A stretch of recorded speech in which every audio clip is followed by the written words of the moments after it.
on prosperous path. Ondo State's Police Command claims breakthrough in overtaking masterminds of jailbreak at Owo Correctional Center. Minister of Information and Culture Lai Mohammed delves his tension on subsidy removal. And from the foreign scene, Libya's demand profile of bodies in mass graves.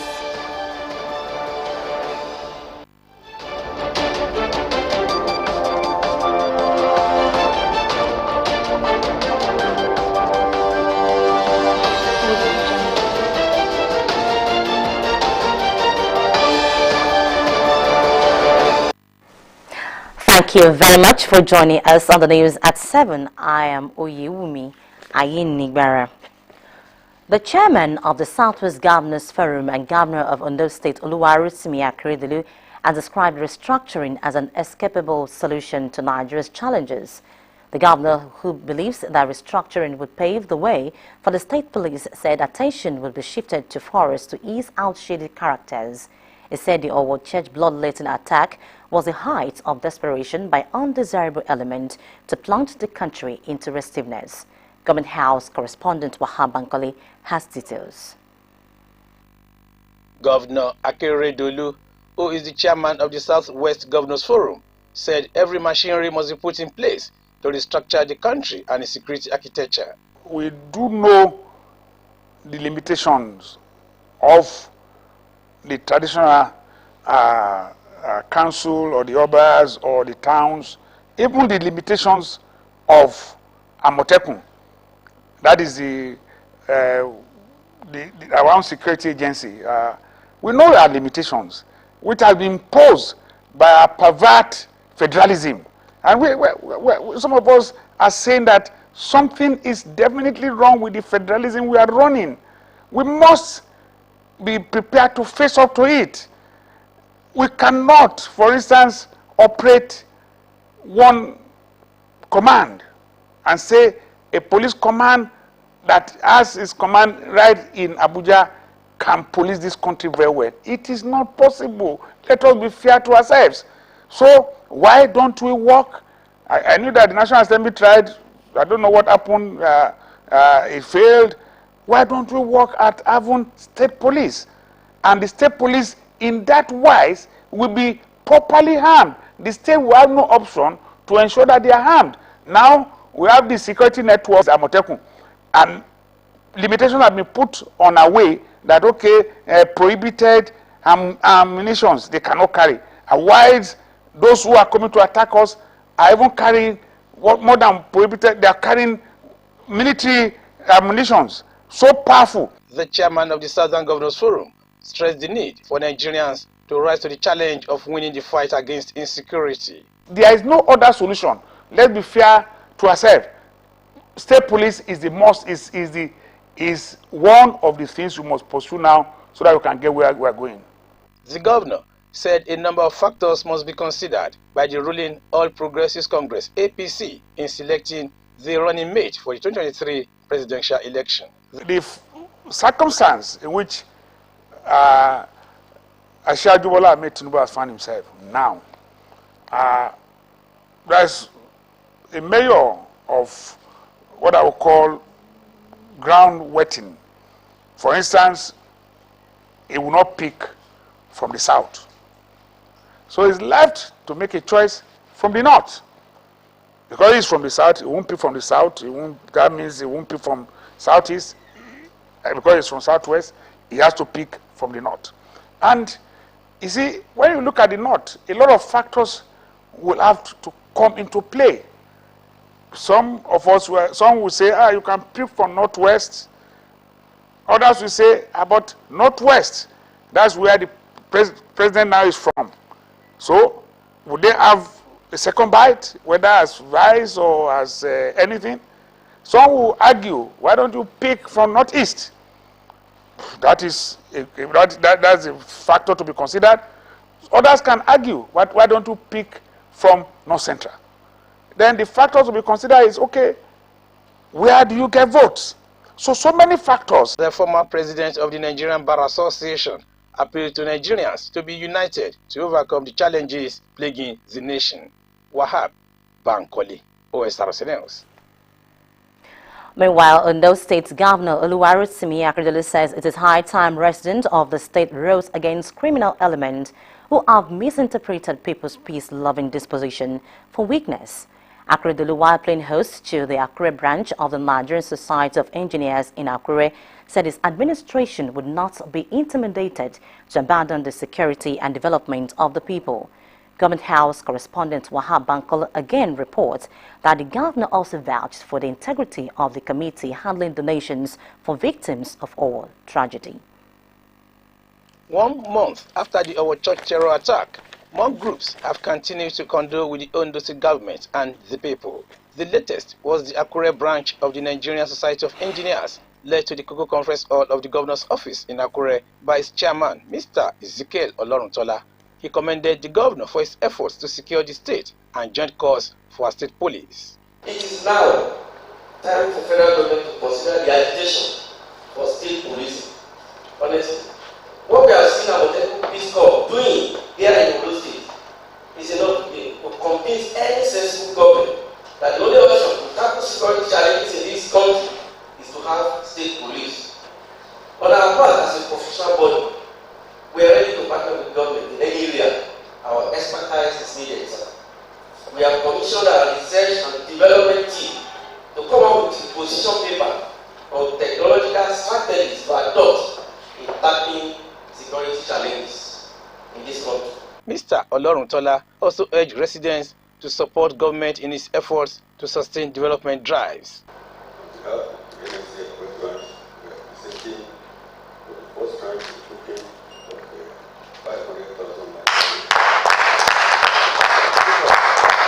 Governor Akeredolu, represented by a special advisor on union matters and special duties, Mr. Dari Aragbaye, appreciated them for the visit and restated his administration's passion to protect the state and its people. I can assure you that the Ondo State government, under the leadership of our governor, will not relent in its efforts to protect our people and to protect the state. We thank you for acknowledging the modest efforts that have been made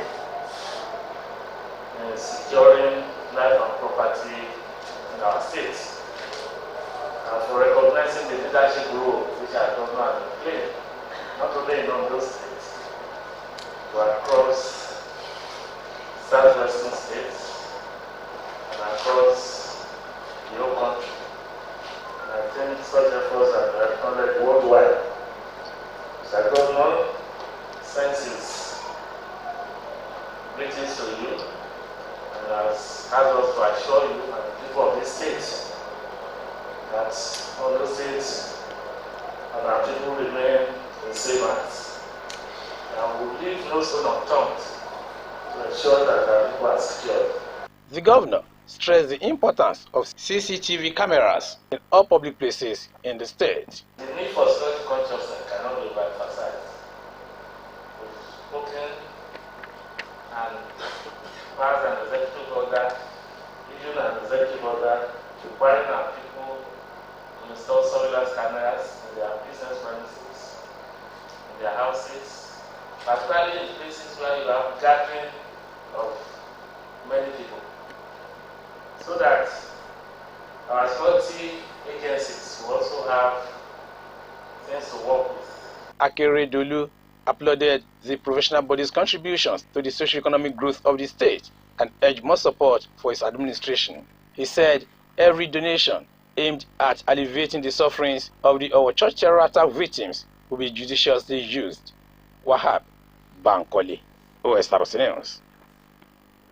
In the meantime, Governor Akeredolu has called on indigenes of Owo in diaspora to take advantage of the tremendous investment opportunities that abound in Ondo State for sustained development and economic growth. Governor Akeredolu noted that the Sunshine State has become an investment destination for both local and international investors in the last 5 years of his administration. The governor urged the Owo indigenes in diaspora not to allow the June 5th attack in Ancient Town to drive fears into their heart, stressing that the perpetrators of the heinous act are against development and progress of Owo and Ondo State at large. The governor, while speaking at the National Convention of the World Council of All Associations, WOCA, held in Atlanta, Georgia, United States of America, assured of his administration's commitment to the continuous provision of an enabling environment for prospective investors. He said more security measures are being put in place to make the state safer than before. As principals of the 110 Unity colleges converge in Benin City, the Edo State capital, to kickstart this year's admission, Education Minister Mr. Adamu has directed them to stick to the national policy of the ratio of 1 teacher to 40 students per class, in line with UNESCO regulations. Adamu stressed that the carrying capacity must be adhered to and urged them to be guided by the principles of fairness, equity and good conscience in the conduct of the admission.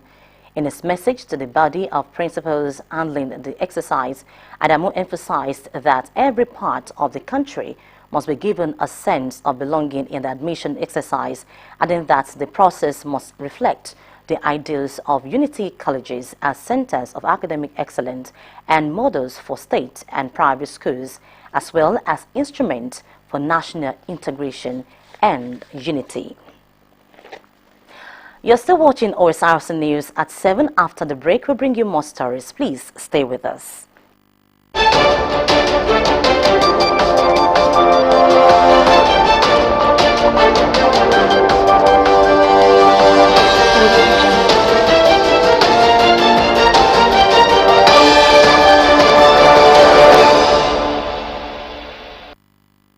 Thank you very much for rejoining us. You can watch us live on our website www.osrc.ng or follow us on Facebook, Osrc TV Ondo, and on YouTube you can subscribe to our channel, Osrc TV Ondo. Individuals who have distinguished themselves in their chosen fields have been inducted into the African Impact Magazine's Hall of Fame. The event, which had in attendance the Ondo State Governor Oluwarotimi Akeredolu, also featured launching of a book titled Who is Who in Ondo State. Osrc's Oladoyin Ayegbusi was there and our reports. It is an annual ritual for the African Impact Magazine to celebrate individuals from all walks of life who have contributed to the growth of the society and championed the cause of humanity. The magazine is at it again, inducting some worthy personalities for their good ideas, impact and meaningful contribution to the development of the Sunshine State into its Hall of Fame. Secretary to the Ondo State Government, Princess Oladunni Odu, Afenifere leaders Paruben Fashoranti and Sende Arugbofa, Commissioner for Agriculture, Olayato Aribo, among others, all made list of inductees. The event also featured the launch of a book titled Who is Who in Ondo State, which is a documentation of legacy of service of the founding fathers and others making blazing trails in their professional lives. It will be a legacy for everybody. And like I said, especially for our young ones, they need to go through these books. Organizer of the event, Yinka Richards, noted that the love for the state and the need to appreciate heroes in Ondo State are the factors that inspired the writing of the book. Because we felt there was need for us to identify certain people, certain individuals who are prominent in their fields of endeavor, in their calling. And these people too were also identified because they have contributed to the development of the state. In his remark, Ondo State Governor Oluwarotimi Akeredolu, who spoke through the Secretary to the State Government, Princess Oladunni Odu, said the need to appreciate good efforts in the state is necessary, hence commending the author for his wonderful gesture. Health, education, agri-business, investment. Like I mentioned, we have numerous things. Governor is covering everywhere so that everything that was the dream of Ondo State is actually coming through, and I did say the governor is committed to leaving the state better than he met it in all spheres. Some of the inductees, including the Afenifere leaders, appreciated the gesture and advised younger generations to be hardworking and not finding quick ways of making money. Try and strive hard to serve the community selflessly, without any hope for any reward. It's the only thing that can pay. The youth themselves have their own problems. Some of them don't really want to work. Very many of them are on the fast lane. And of course, fast lane leads to destruction. They will want to be like Oyato, for example, without asking him about the story behind the glory. Others say the recognition will spur them to do more for the society to be a better place. Oladoyin Ayegusi, Osrc News. The Ondo State Police Command has rearrested Oluwatosi Kumelo, one of the masterminds of a jailbreak at the Owo Correctional Center in March. Ikume, who is a suspected notorious cultist alongside 6 others, broke out of the correctional center while awaiting trial for murder and court-related offenses. Osrc's Said Aribisala has more. Oluwatosin Ikwemei, a suspected notorious cultist allegedly involved in series of murder, is back in police custody. Popularly referred to as 4G Network, the former Aye Confraternity number 1 in the Okitipupa axis, and 6 others allegedly broke out of the Owo Correctional Center in March, barely 2 weeks after it was remanded and awaiting trial. I escaped from jail. He told journalists during his parade at the police headquarters that he fled to Ogun State after his escape. To conceal his identity, he returned to the coastal area in Ondo State, where he engaged in boat driving and fishing. Because there I was into Yahoo stuff, and I was earning little money, so they think that this guy is capable, he's okay. Let's make use of him. That was why. And so after that, I dropped the office and left the town. Before I was arrested after 3 years, which I wasn't even practicing something like that anymore.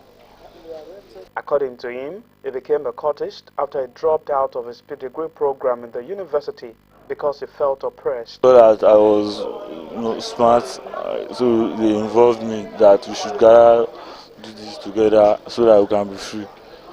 That was why I accepted and we do it. I wasn't able to finish the degree before I dropped out because of oppression.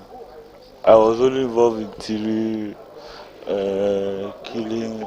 Police Public Relations Officer Fumilayo Odunlami said operatives of the force swung into action on alert that he was sighted in Igbokoda. We got an information in one of our division that a convict who escaped during jailbreak was in Igbokoda.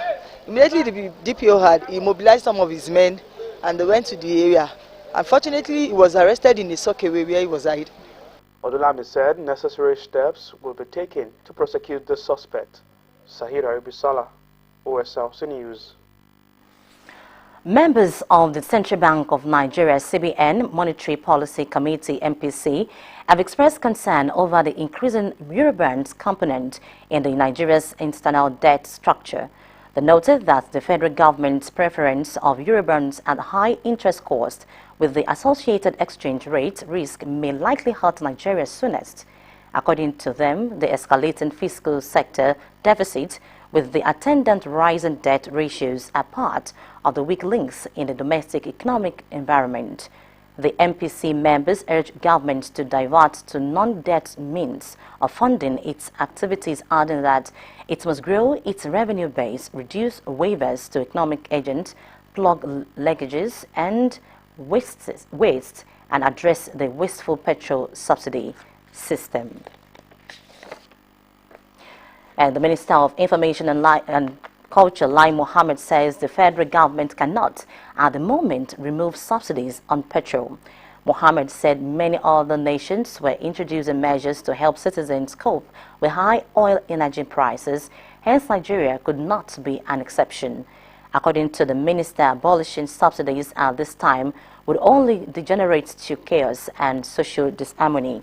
Nigeria has suffered intermittent fuel shortages and the federal government has raised its deficit forecast twice this year and increased borrowing to cover the cost of the subsidy. The country's petroleum production has also fallen short of government target, with $1 billion in revenue lost to crude oil theft in the first quarter of this year.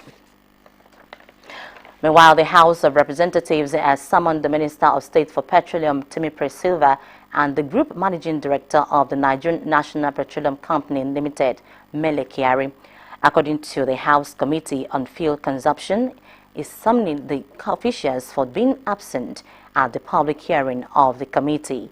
Also to appear before the lawmakers are the Governor of the Central Bank of Nigeria, CBN, Godwin Emefiele, the Managing Director of the Pipelines Product Marketing Company, PPMC, Malam Isiyaku Abdullahi, as well as the Permanent Secretary in the Ministry of Petroleum Resources. In the meantime, President Muhammadu Buhari has expressed the nation's gratitude to the outgoing Secretary General of Organization of Petroleum Exporting Countries, OPEC, Mohammed Bakindo, describing him as a worthy ambassador of the country. Receiving Bakindo at the State House, the President said posterity will remember him for making the nation proud during his 6 years of meritorious service at the helm of affairs as the 4th OPEC Secretary General from Nigeria. Buhari praised Bakindo for providing experienced administrative management to OPEC, adding that his efforts have placed the organization in a stronger position to confront the challenges it will face in the coming years. And now to the foreign scene. Sudan's co-leader, General Abdel Fattah al-Burhan, has said the army will make way for civilian government and withdraw from ongoing political talks and allow political and revolutionary groups to form a transitional government. The general's statement follows a deadly week for Sudan's pro-democracy movement as large-scale protests demanding an end to military rule have continued in the Khartoum area. 9 people have been killed and at least 629 injured by a security forces crackdown on the demonstrations. This is according to the Sudan's Doctors Committee, which has tracked protest casualties. The military institution shall not take part in the current negotiations to give room to the political and revolutionary and societal parties to agree on a technocrat government from the civil community to undertake the affairs in the coming period of time. And I hope these forces will engage in genuine and serious dialogue to restore the unity of the people and steer the country away from any existential threats. We want to end the military rule which has become a burden to the Sudanese since October. We want to show that most of us are against military rule and we want a civilian leadership to achieve a democratic transition. This sit-in is our way of expressing these demands. If you look at the people here, what unites them are the deaths of those killed by security forces. We have their pictures everywhere here, and that is why the top demand is justice for those killed. Political parties who are part of the resistance to military rule should take note. Anything that does not include justice and accountability will not be accepted. And in Libya, the Libyan families are demanding the identification of bodies to find out what happened to their missing relatives. Human remains were found in mass graves 2 years ago as forces loyal to Khalifa Haftar retreated from a campaign to seize Tripoli. Omorimi Ogumola reports. Hamid Ahouda has lost 8 of his relatives, including his son. They were kidnapped by the Al-Qayyant militia in the city of Taruna. They controlled the city during warlord Khalifa Haftar's failed 14-month military campaign against Tripoli in 2019. For more than 2 years, he has been searching for his son. He says the government should do more. What happened in Tarhuna was a huge massacre. Over 1,000 people are missing, and they're only found around 200 to 300 bodies. The rest are still missing. Families want to know if their children or siblings are dead or alive. This is a government responsibility. When government forces retook Tarhuna in 2020, authorities found mass graves. Evidence pointed to the Al-Qayyant militia that has been blacklisted by the US. Nearly 50 mass graves have been found and 237 bodies unearthed. With more than 350 people registered as missing in Taruna, family members said the government has been slowed to identify the bodies of those recovered. But officials here say it is a complicated and time-consuming process. Bone samples are very difficult and challenging to analyze. Because the corpses were buried, some of the bone tissue has decayed due to environmental conditions. It takes time to get a good DNA sample. Abdulhakim's brother Abubakar, a father of two, was also kidnapped by the El-Kayant militia. He says his family suspected his brother has been killed, but still spent months looking for him. I spent over a year with my brother missing. It's a bad feeling when you don't know if your brother's alive or dead. When his body was identified through DNA tests, it hurt.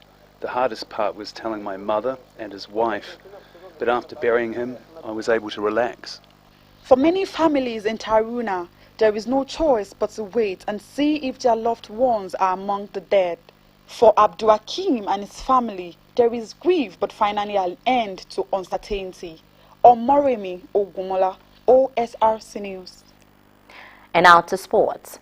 First Vice President of Nigerian Football Federation, Seyi Akinwumi, has charged members of the main organizing committee, MOC, for Taiwo Ogunjobi Memorial Under 15 football competition to organize the first of its kind world-class youth tournament and awards night in honor of the departed player and sports administrator. Akinwumi, who gave the charge while conducting the inauguration of the committee, said Ogunjobi, a former NFF Secretary General, contributed immensely to the development of sports in the Southwest and Nigeria. He expressed confidence in the MOC members led by Ondo State FA Chairman Otumba Dele Ajayi and Tadi Aziz to deliver on the mandate of delivering a world-class event as well as ensuring it is of a standard worthy of the name and legacy of Taiwo Ogunjobi. The event is expected to hold between the 16th and 21st of August 2022 in Oshogbo, Osun State. Other members of the committee include Ekiti FA boss Bayo Olanlege, Oba James Adeniro, Toyin Ibitoyi, Taiwo Odebumi, and Akitunde Akinshemola. And with our sports story, we conclude the news tonight. But before we go, a quick look at the top stories. We told you that the chairman of the Southwest Governors Forum, Oluwarotimi Akeredolu, has restored his call for restructuring to put Nigeria on a socio-economic prosperous path. The Ondo State Police Command has succeeded in apprehending Oluwatosin Ikumenlo, one of the masterminds of jailbreak at Owo Correctional Center. Minister of Information and Culture, Lai Mohammed, has said the federal government would remove subsidies on petrol. And from the foreign scene, Libyans have demanded for the profile of bodies found in mass graves. And that's the news tonight. Thank you very much for your time. Good evening.